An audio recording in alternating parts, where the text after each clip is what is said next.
A flask contains argon and chlorine in the ratio of 2:1 by mass.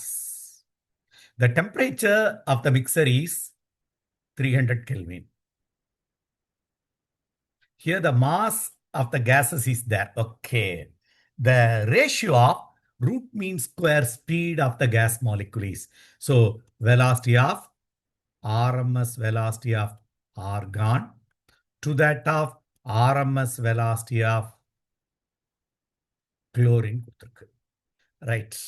It is clear RMS velocity is நம்ம ரொம்ப clear இருக்கணும் is equal to 3RT by capital M.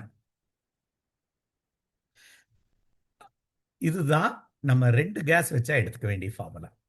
ஏன் sir small M KT by small எம்னு ஒரு formula இருக்க? இதில் தான் the RMS velocity of the gas depends on the mass of the individual gas. இந்த இண்டிவிஜுவல் கேஸோடைய மாஸை தான் டிபெண்ட் பண்ணுமே ஒழிய அந்த total mass of the gas in a கண்டெய்னரை டிபெண்ட் பண்ணாது.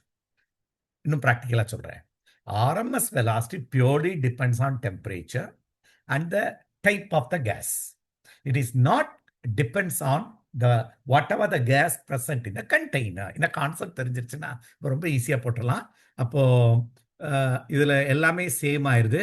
ரூட்டுக்குள்ளே வர வேண்டியது mass of argon, mass number of argon to that of mass number of chlorine.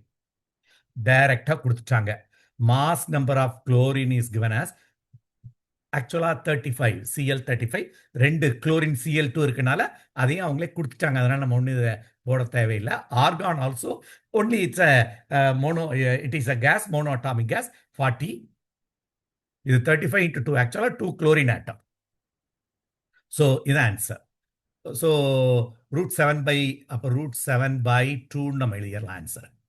So இந்த இடத்துல நம்ம கிளியராக புரிஞ்சுக்கணும். இந்த மாஸ் ஆஃப் த கேஸ் அப்படின்றது அந்த கண்டெய்னரில் என்ன மாஸ் இருக்குன்றது மேட்டர் இல்லை, கவனமாக இருக்கணும். அதனால் நீ இந்த ஸ்மால் எம் ஃபார்முலாவோட 3kT by ஸ்மால் எம் போட்டு கன்ஃபியூஸ் பண்ணிடக்கூடாது.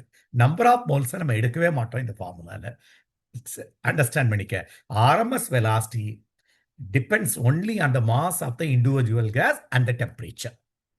It is independent of the where it exists. எவ்வளோ மாஸ் இருக்குன்றது மேட்டர் இல்லை. அந்த container not a matter, volume is not a matter. Okay.